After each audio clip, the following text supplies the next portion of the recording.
And I'm Madeline. And we're your anchors to BTV. Please stand for the Pledge of Allegiance.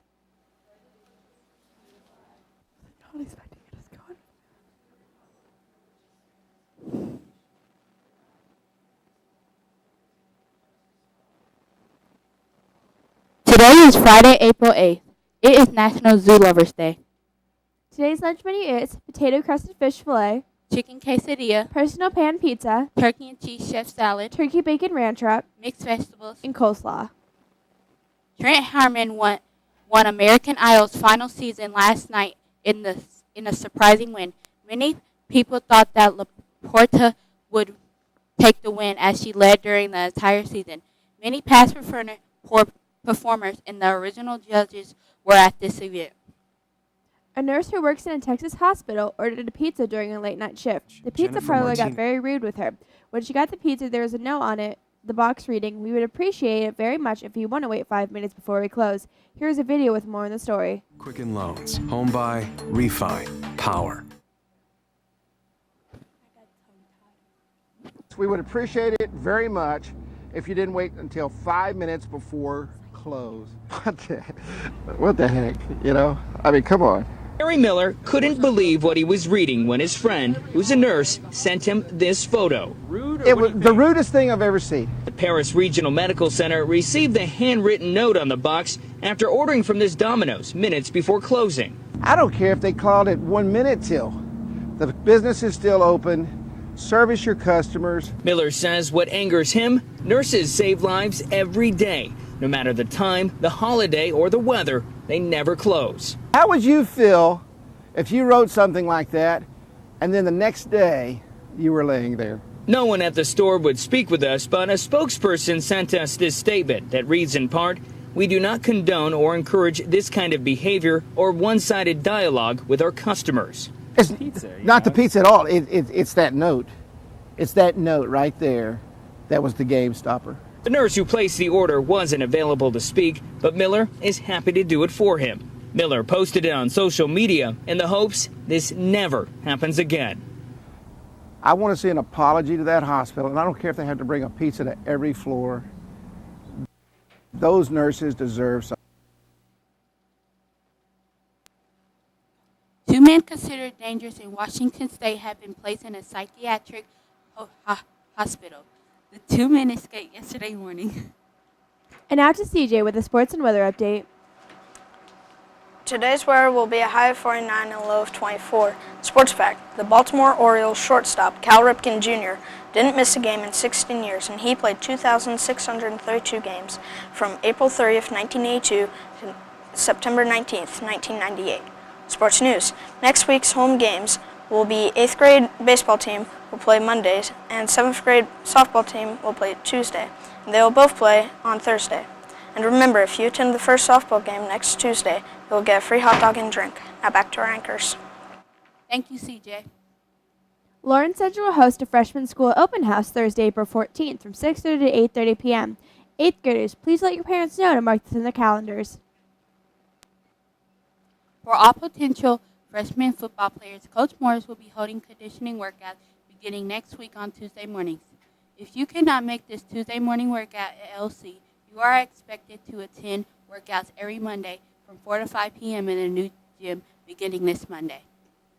Best Buddies will meet together for lunch today in the Bruins Den. Students will be getting applications for the Friendship Walk.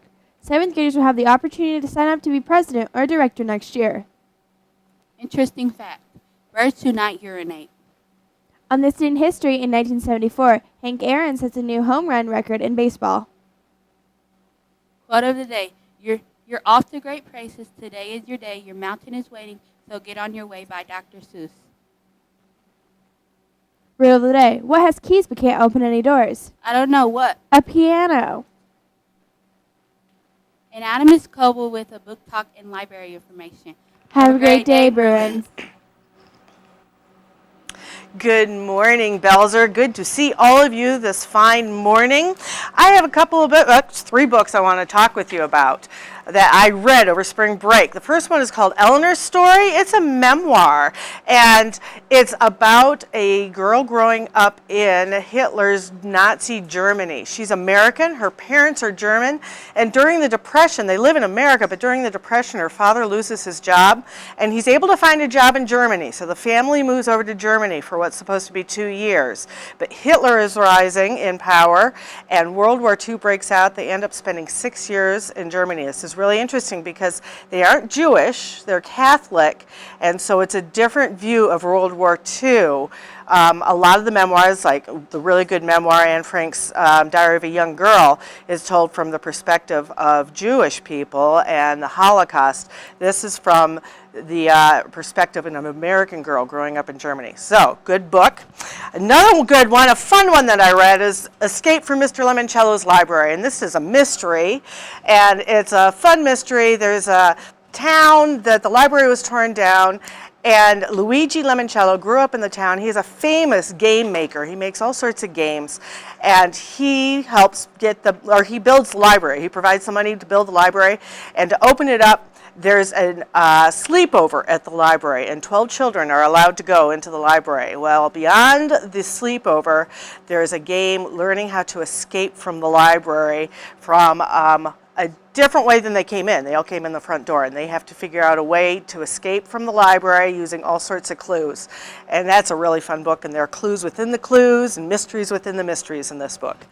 The third book I read, it's called Kindness for Weakness, and this one is actually a really hard one. This is realistic fiction, and it's very sad. It's about a boy who's 15, and he is put in juvenile detention. He's put in juvie because he was caught delivering drugs for his older brother, who he saw as his hero until he was thrown into juvie. And it's about his time in juvie, and it has a very sad ending, but it's a really, really powerful book. And the other thing, oh wait, what are these? Oh my goodness, cookies. Oh, oatmeal raisin cookies, chocolate chip cookies. Next week, cookies. So, if you like cookies, I'm going to be a baking fool this weekend. I'm going to be making chocolate chip cookies. I'm going to be making sugar cookies. I'm going to be making snickerdoodles. And I'll have the oatmeal raisin cookies. And anybody who has no fines can come and get a cookie from me. So this means if you've never been in the library and never borrowed a book, and you don't have any fines because of that, you can get a cookie. That also means if you've borrowed books but you have no fines, you can come in and get a cookie. If you have fines, you can pay off your fines and come in and get a cookie.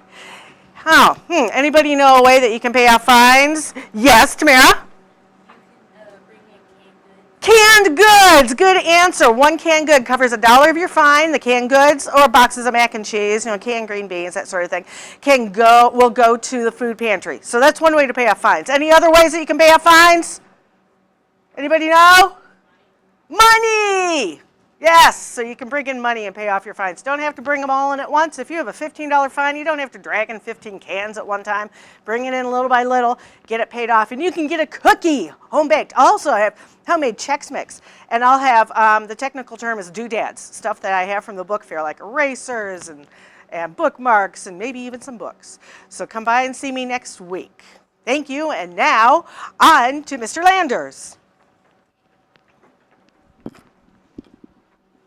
Good morning, Belzer Middle School. This is Mr. Landers here. First off, I want to congratulate all those who were at the Honor Roll celebration yesterday. We had a lot of students having a lot of fun with some free ice cream. So keep up the good work, because the last celebration is by far going to be the best. It's a huge awards night. So make sure you keep your grades up.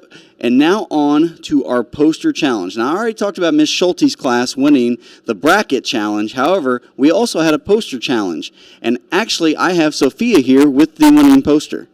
So this was the BTV crew, and of course, the winning poster was Butler, of course, the best school ever. And congratulations, she worked very, very hard on this poster and won the Belzer TV crew ice cream for today. So I'll be getting those to Miss Schulte's class and the Belzer TV crew. Now on to an autism awareness video.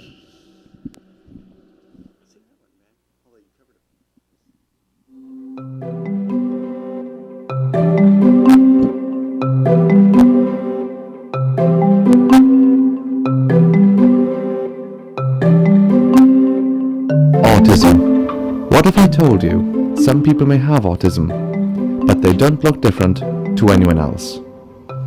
What if I told you it was a hidden illness?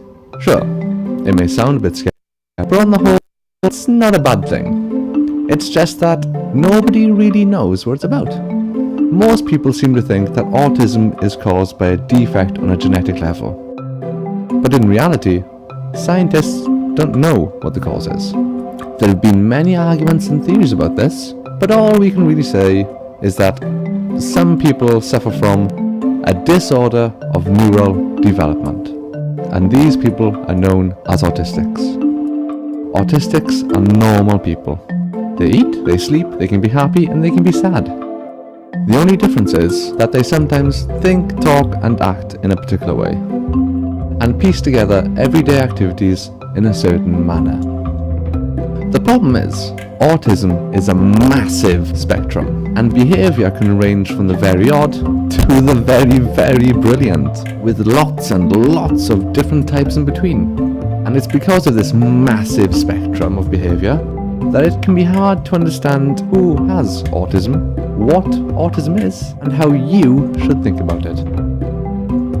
Some people get scared, some people give funny looks, and some people are just mean. But it's important to remember that autism doesn't change a person. It's just that sometimes it makes them feel...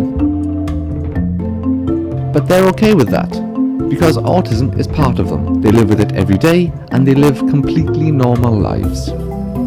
Life is like one big show. Everyone has different parts, but we're all in the same play.